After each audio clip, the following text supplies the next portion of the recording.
and there were always things going on. One of the, for me personally, one of the exciting things was,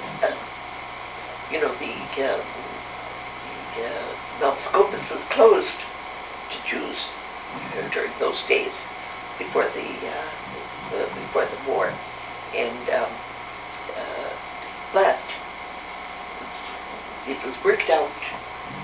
It was worked out with the group who was in charge of transfer, to the to Mount Scopus, that guards were up there, and every 2 weeks there was a change of the guards. And they went on a convoy, and some tourists who needed to be treated very VIP-ish, who were allowed to go on those convoys. But the rest of us from Jerusalem who were allowed to go on, not only allowed, but encouraged to volunteer, we would go up on these convoys and supposedly to bring supplies to the guards up there. See, well, we did. But what they didn't know and couldn't guess was that those of us who were connected to the Hadassah Hospital, which was shuttered, up on Scopus, that we were to bring back with us, hidden in some part of our clothing, an instrument that the doctors needed badly that was up there, or it could be just anything that was transportable in our bras or anywhere. And so we used to do that, and the convoy itself was interesting because the way in which it was planned is the convoy would go through the Jerusalem area, and then between Scopus and where Jerusalem ended politically or officially, there was a little Arab piece of land where Arabs lived. See? And just before you approach that, all of our blinds on the bus were put down. We were instructed ahead of time that when we landed in that Arab part, that there was to be no conversation with each other, nothing.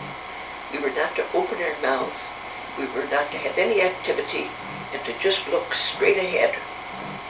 And sure enough, when we get to that area, an Arab guy would get on with a big gun, and he would stand there on the step of the bus until you passed through the Arab area, and then you came to what was known as no man's land, where they were in charge of Scopus and all that was left up there and watching after it.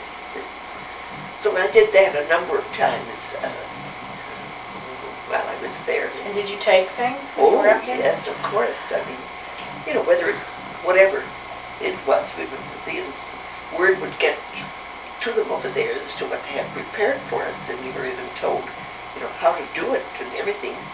And so that was When you came back, then who did you give it to?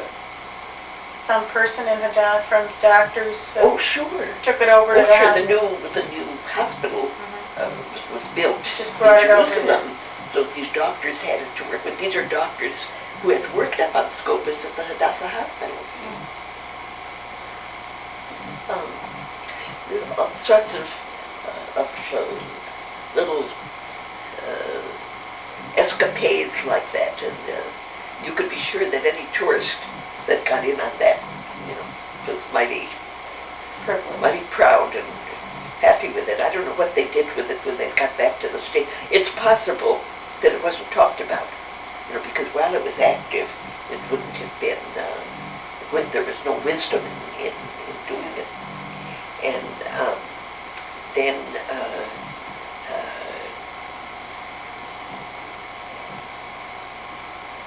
the guards who were up there was also an instruction about how to meet these guards and what kind of conversation or no conversation with them or, anything like that. We were there supposedly to bring supplies to the guards who were on duty.